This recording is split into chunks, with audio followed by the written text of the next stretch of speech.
नमस्कार। साथै प्रदेशको ताजा खबरहरूको सँगालो प्रदेश समाचारमा यहाँहरूलाई स्वागत छ। म संगीता कटुवाल। प्रदेश समाचार सुरु गरौं अहिलेसम्मका मुख्य समाचारबाट।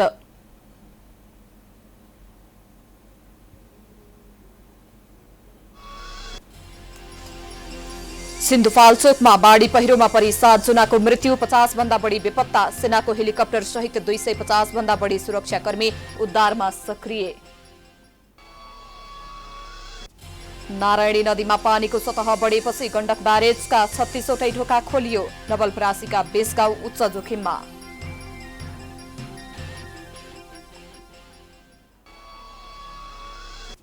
अविरल वर्षाका कारण देशैभरि बाढी र पहिरोले जनजीवन प्रभावित। ठाउँ ठाउँमा गएको पहिरोका कारण बाटो अवरुद्ध, तराईमा डुबानका कारण अस्तव्यस्त।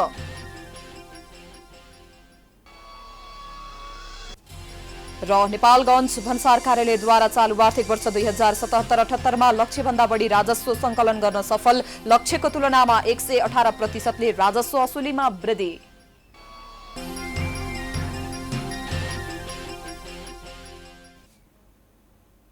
आजको प्रदेश समाचार सुरु गरौं। प्रदेश सिन्धुपाल्चोकका बाढी र पहिरोमा परि 7 जनाको मृत्यु भएको सम्बन्धी प्रसंगबाट। सिन्धुपाल्चोकमा बाढी पहिरोमा परि 7 जनाको मृत्यु भएको छ भने 50 भन्दा बढी बेपत्ता भएका छन्। मृत्यु हुनेहरूमा हेलम्बु 2 का 31 वर्षीय माधव भण्डारी, 42 वर्षका गणेश ज्योति, हेलम्बु 3 का 13 वर्षीय टिकामाया खड्का, हेलम्बु 7 का ज्ञानेन्द्र कक्षेप्रति, चौतारा साँचोकडी नगरपालिकाका 23 वर्षीय समुद्र नेपाल र हेलम्बु 6 का च्याङबा तामाङ छन्। मेलम्सीको बाढीले डुबानमा परेको एक होटलभित्र फसेका 2 व्यक्तिलाई नेपाली सेनाले उद्धार गरेको छ। मेलम्सी बजारमा रहेको रोज होटलमा उनीहरू फसेका थिए। होटलको छतमा उक्लिएर हार गुहार गरिरहेका उनीहरूलाई हेलिकप्टर मार्फत उद्धार गरिएको हो। मेलम्सीमा आएको बाढी र हेलम्बुमा आएको पहिरोले सबैभन्दा बढी क्षति भएको छ। हेलम्बु गाउँपालिका 1 मा गएको पहिरोले तिम्बु बजारका 7 घर तथा गाउँपालिकामा रहेका 7वटा रेम्बो ट्राउट माछा पालन गर्ने 9वटा फार्मका पोखरीहरू बगाएको छ। तिम्बु बजारका बासिन्दा भने सुरक्षित स्थानमा सरेका छन्। पहिरोका कारण मेलम्सी खानेपानी आयोजनामा कार्यरत 39 जना तथा माछा फार्ममा कार्यरत 11 जना बेपत्ता भएका हुन्। उनीहरूको अवस्था थाहा हुन सकेको छैन। मेलम्ची र इन्द्रावती खोलामा आएको बाढी मेलम्ची र हेलम्बुमा पसेपछि ठूलो क्षति भएको हो। बाढीले बगरका अधिकांश संरचना भत्काएको छ। मेलम्ची बजार समेत डुबानमा परेको छ। आमा ह्याम्लो बस पार्कमा रहेका सबैजसो घर टहरा बगेका छन्। रेडियो मेलम्चीको भवन, इन्द्रेश्वरी माध्यमिक विद्यालय, नगरपालिकाको कार्यालय पनि जोखिममा परेका छन्। मेलम्ची खानेपानी आयोजनाको मुहान क्षेत्र भन्दा माथि ठूलो पहिरो गएको छ। हेलम्बु प्रहरी चौकीको भवन समेत जोखिममा परेकाले प्रहरी समेत सुरक्षित ठाउँमा गएका छन्।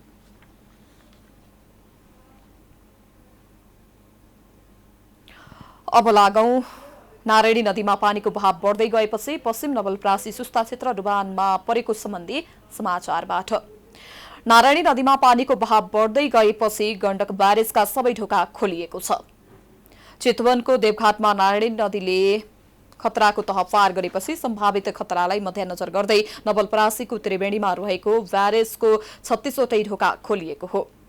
बिहान नदीमा प्रति सेकेन्ड 3,57,000 क्युसेक पानी बगिरहेको भू आर्जन तथा जनसम्पर्क कार्यालयले जनाएको छ। नदीमा पानीको सतह बढेपछि गण्डक कमाण्डका स्थानीयलाई सजगता अपनाउन प्रशासनले आग्रह गरेको छ।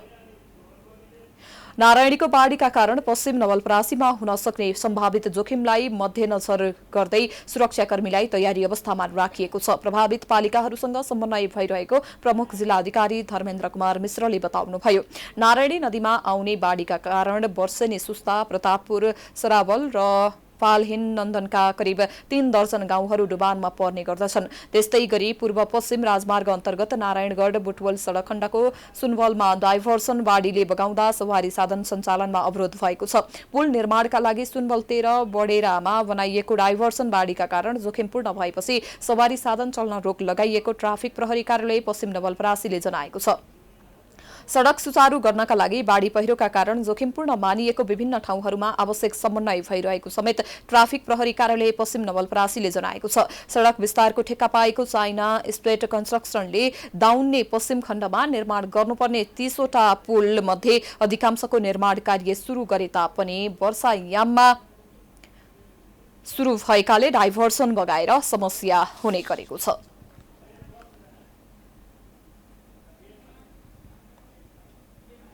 अबको पालोमा कालीगण्डकी नदीमा पानीको सतह बढेपछि बस्ती जोखिममा परेको सम्बन्धी समाचारतर्फ लागौं।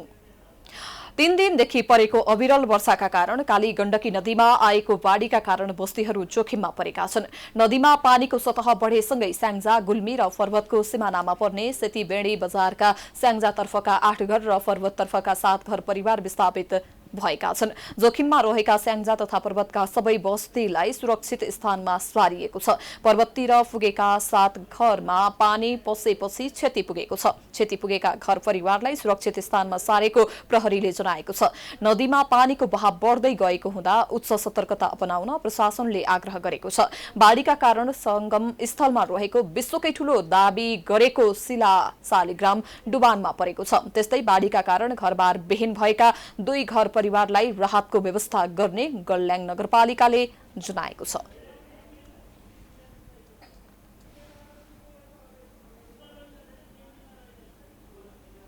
प्रदेश समाचारमा पालो भएको छ विश्रामको।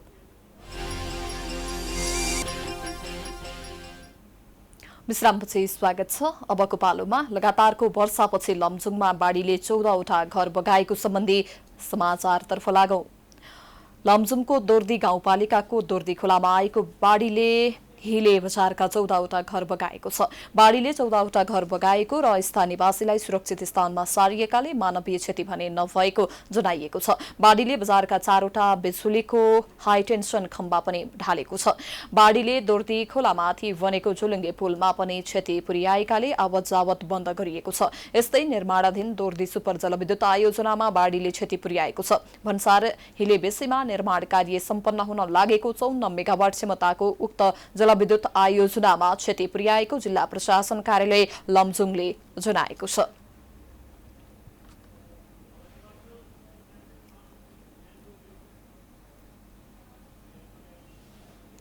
अबको क्रममा भोटेकोशी नदीमा आएको बाढीले अरनीको राजमार्ग क्षति पुर्याएको सम्बन्धी समाचारतर्फ लागौं। लगातारको वर्षापछि भोटेकोशी नदीमा आएको बाढीले अरनीको राजमार्गमा पनि क्षति पुर्याएको छ। भोटेकोशी नदीमा आएको बाढीले अरनीको राजमार्ग तथा लेपिङ खोला पुलमा क्षति पुर्याएको छ। राजमार्ग तथा पुलमा क्षति पुगेपछि तातो पानी नाकाबाट आवाजावतमा समस्या भएको छ। आवागमनलाई सहज बनाउन भोटेकोशी गाउँपालिकाले पहल थालेको छ। समस्या समाधान गरी सहज पार्न र नाकाबाट गाउँपालिकाका अध्यक्ष राजकुमार पौडेलले पहल गरिरहेको बताइएको छ। गाउँपालिकाले चिनिया कम्पनी सीसीआरसीका प्राविधिकहरूसँग छलफल गरेको छ। चिनिया प्राविधिकहरूले वैकल्पिक व्यवस्थाको लागि प्रयास गर्ने बताएका छन्। भोटेकोशी नदीमा आएको बाढीले राजमार्ग वरपरका बस्तीमा समेत क्षति पुर्याएको छ। बाढीले जमिन कटान गर्दा घरहरू जोखिममा परेका छन्।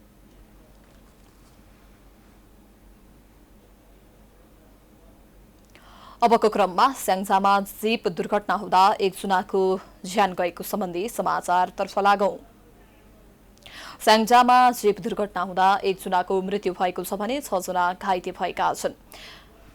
भेरकोट नगरपालिका वडा नम्बर 4 दोवङ ठाँटी स्थित सडक खण्डमा ग 1 ज 49 नम्बरको जीप दुर्घटना हुँदा 1 जनाको मृत्यु भएको हो। जीप अचानक अनियन्त्रित भई दुर्घटना भएको हो। दुर्घटनामा परि भेरकोट नगरपालिका वडा नम्बर 3 का 36 वर्षीय गणेश जङ अधिकारीको मृत्यु भएको छ। दुर्घटनामा 6 जना घाइते भएका छन्। घाइतेको स्थानीय स्वास्थ्य चौकीमा उपचार भइरहेको छ। जीपमा 8 जना सवार रहेका थिए।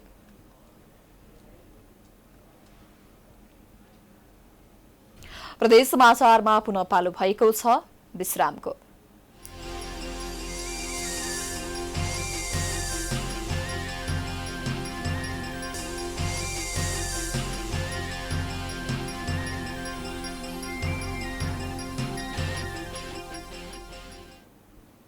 विश्रामपछि पुनः स्वागत छ। अबको क्रममा अविरल वर्षापछि कपिलवस्तुको तौली हावा बजार क्षेत्र डुबानमा परेको सम्बन्धी समाचारतर्फ लागौं। अविरल वर्षाका कारण कपिलवस्तुको तौली हावा बजार क्षेत्र डुबानमा परेको छ। तौली हावा बजार क्षेत्रमा उचित नालीको व्यवस्था नहुँदा डुबान हुने गरेको स्थानीयको गुनासो छ। डुबानका कारण बजार क्षेत्रमा आवागमनमा समस्या हुने गरेको छ। तौली हावाको बजार क्षेत्रमा ढल निकासको उचित व्यवस्थापन नहुँदा बजार क्षेत्रको गौडी चोक, अनान्द बाग, नयाँ टोल लगायत विभिन्न ठाउँमा सडक जलमग्न भएको छ। विभिन्न ठाउँहरूमा तपाईँको बाटोभरि तपाईँको पानीको मात्रा अत्याधिक बढेको कारणले गर्दाखेरि जनजीवन चाहिँ अत्यन्तै प्रभावित भएको छ। यसमा मुख्य दोषी के हो भन्दाखेरि पोलिसी लेभलमा जबसम्म यसलाई सम्बोधन गरिन्न तबसम्म वर्षेनी हामीहरूले यो समस्या भोग्नुपर्छ। त्यस कारणले सम्बन्धित निकाय कम्तीमा यसलाई पोलिसी लेभलमा यसलाई एड्रेस गरेर कम्तीमा यो समस्याको समाधान गर्न चाहिँ उहाँहरू तत्पर हुनुपर्छ भन्ने हामी सबै युवाहरूको यहाँको आम समुदायको माग छ। प्रत्येक वर्षयाममा पानी जमेर समस्या हुँदा समेत पानी निकासको उचित व्यवस्थापन नगरपालिकाले गर्न नसकेको स्थानीयको गुनासो छ। सडक निर्माणमा ठेकेदारको लापरवाहीका कारण पानी निकासमा समस्या हुने गरेको जनप्रतिनिधिको भनाइ छ।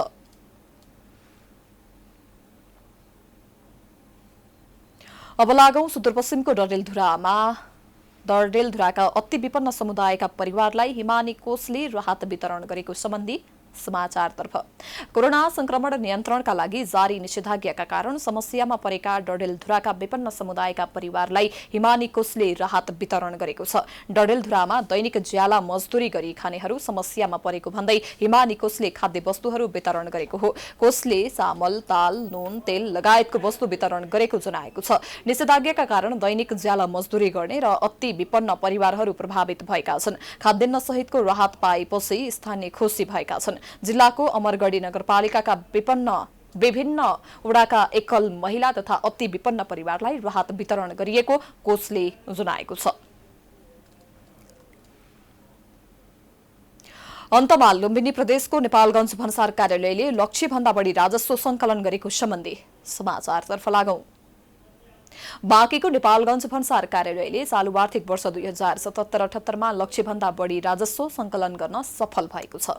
भन्सार कार्यालयले गत आर्थिक वर्षमा लक्ष्यमा 76.24% मात्र राजस्व संकलन गरेको थियो। गत वर्ष 18 अर्ब राजस्व संकलन गरेको कार्यालयले यस वर्ष 19 अर्ब 41 करोड रुपैयाँ असुली गरेको छ। लकडाउनका बीच पनि लक्ष्य अनुरूप जेठ महिनासम्ममा लक्ष्यभन्दा बढी राजस्व असुली गरेको भन्सार कार्यालयले जनाएको छ।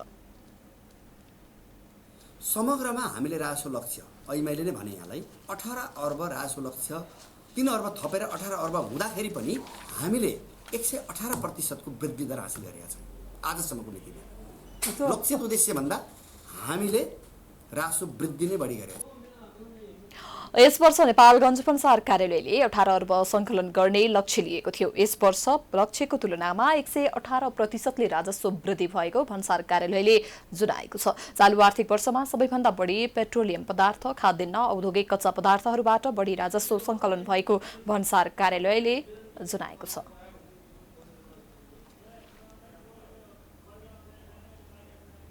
यो सँगै हामी प्रदेश समाचारको अन्त्यमा आइपुगेका छौं। जाँदा जाँदै प्रमुख समाचार पुनः एकपटक।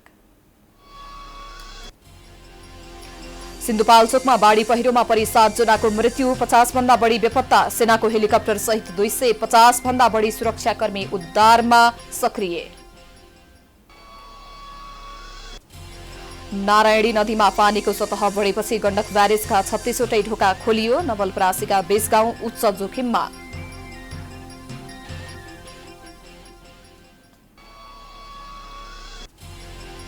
अविरल वर्षाका कारण त्यसैभरि बाढी र पहिरोले जनजीवन प्रभावित। ठाउँ ठाउँमा गएको पहिरोका कारण बाटो अवरुद्ध। तराईमा डुबानका कारण अस्तव्यस्त।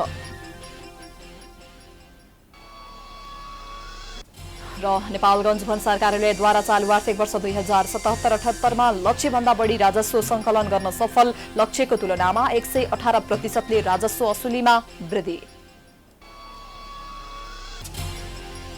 प्रदेश समाचार अहिलेलाई सकियो। हेर्दै गर्नुहोला प्राइम टाइम्स टेलिभिजन।